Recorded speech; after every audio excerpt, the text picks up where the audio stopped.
This is In the News in VOA Special English. Legal experts had a lot to discuss this week. President Bush intervened to keep a former top administration official out of prison. And last week, the Supreme Court ended its first full term with 2 Bush appointees. Most experts agree that the appointments have created a more conservative High Court. Just how much may remain to be seen.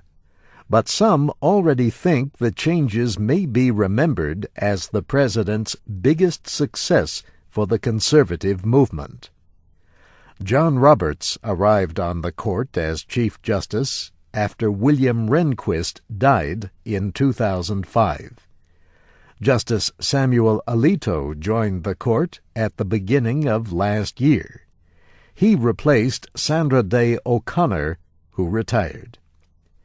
In the most recent term, which began in October, the 4 most conservative justices won twice as many cases as they lost. 1/3 of all cases were decided by votes of 5-4.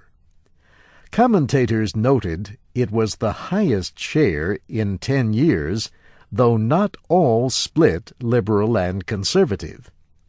The deciding vote was often Justice Anthony Kennedy.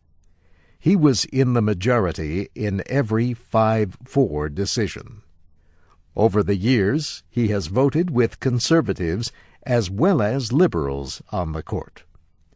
In this term, Justice Kennedy sided with the liberals in their most important case. The court ruled that the government has the power to restrict the release of greenhouse gases. But he took the side of the conservatives in their most important decisions. These included upholding a federal ban on a late-term abortion method.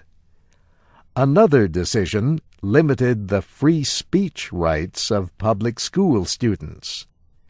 And last week, the court limited the ability of school systems to consider race in efforts to balance student populations.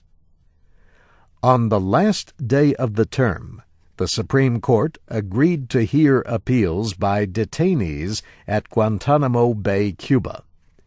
The court had denied an earlier request in April. The detainees seek the right to appeal their detainment in federal court. The administration says they are enemy combatants and should not be given such rights. The Supreme Court will hear the arguments after its next term begins in October. This week, Americans debated another legal issue after President Bush commuted the prison sentence of Louis Scooter Libby. He was the top aide to Vice President Dick Cheney and a presidential assistant. A jury found he lied in the investigation into who leaked the identity of a Central Intelligence Agency officer married to an Iraq war critic. The president said a 30-month term was severe. He said he has not decided about using his constitutional right to also give a pardon.